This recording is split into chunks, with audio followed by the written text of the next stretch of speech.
మొన్న ఇన్స్టాగ్రామ్ చూస్తుంటున్న వల్ల షైనాకు పోయిన ఒక యూట్యూబర్ చేసిన వీడియో చూసిన వల్ల ఇక మస్తు అనిపించింది మీకు చెప్దామని పట్టుకొచ్చిన. ఒక పబ్లిక్ ప్లేస్లో ల్యాప్టాప్ను గద్దె మీద పెట్టి ఏం తక్కువ 3 గంటల దూరం ఉండి చూసిండు. ఆ 3 గంటలల్లా ల్యాప్టాప్ మీద షెయ్యి వేసిన వాళ్ళే లేరు. వల్ల ఎవ్వరి పని వాళ్ళు చూసుకొని పోతున్నారు కానీ దాన్ని ముట్టుకున్న వాళ్ళే లేరు.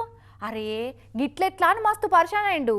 అంతేకాదు ఈ వీడియో తీసి జనాలకి ఇస్తే మస్తు షాక్ అయ్యారు. షైనా వాళ్ళు అట్లుంటే చైనా తోటి పోటీ పడదాం అనుకున్న మన దేశంలో కొందరు జనాలు ఎట్లున్నారో చూడుర్రి.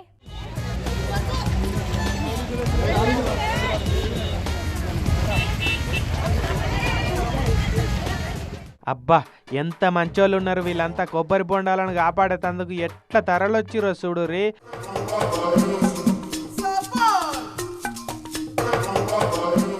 మనసులల్ల కొబ్బరి బొండ తత్వం ఇంకా మిగిలే ఉన్నదని చాటి చెప్పే ప్రయత్నం ఉన్నట్టున్నది కదా వీళ్ళందరిది. కానీరి ఇక సల్లకొచ్చి ముంత దాచినట్టు సంచి దాస్తే లాభం లేదు, నింపుకొని పోయినరిగా. ఇక చూడరి ఫ్యామిలీలు అందరు ఈడకే వచ్చినట్టున్నారు కదా. ఒక్కొక్క సంచిని కాదు షేర్ ఖాన్ 100 సంచులు ఒక్కసారి నింపుకపోతా అన్నట్టు పోటీ పడ్డట్టే ఉన్నారు పో వీళ్ళంతా.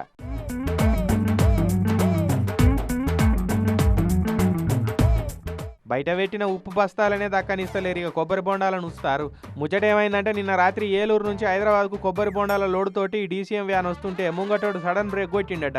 ఇక దాన్ని తప్పియే పోతే ఈ కొబ్బరి బొండాల డీసీఎం వ్యాన్ కంట్రోల్ కాక బోర్ల పడ్డది. బండికి టక్కర్ కాగానే సోయి తప్పితే ఆయన 108 వచ్చి డ్రైవర్ను దవాఖానకి వేసుకపోయారట. ఇక ఈ లోపల హైవే పక్క పొంటి ఉన్న రాయనగూడెం ఊరోళ్ళంతా ఇట్లా వచ్చి డీసీఎం వ్యాన్ లోడుతోటి ఉంటే మళ్ళీ లేపేతందుకు ఇబ్బంది అవుతుందని లోడ్ అంతా ఖాళీ చేసి డ్రైవర్ అన్నకు ఉపకారం చేసిరన్నట్టు వీళ్ళు ఇట్లా. ఇక ఎవరికి దొరికిన బోండాలను వాళ్ళ ఇళ్లకు బర్ర గుంజుకపోయి భద్రంగా దాచిపెట్టిర్రు. అంతేనా అన్న? ఏగువాడ నుంచి కొబ్బరి బొండం లోడ్ వేసుకొని హైదరాబాద్ పోతూ ఉండగా రాయనగూడెం దగ్గరలో బండి పల్టీ కొట్టిందన్న. ఈ లోపల నాకు అపరిస్థితిలో ఉండగా 108 వచ్చి నన్ను హాస్పిటల్కి తీసుకెళ్ళిందన్న.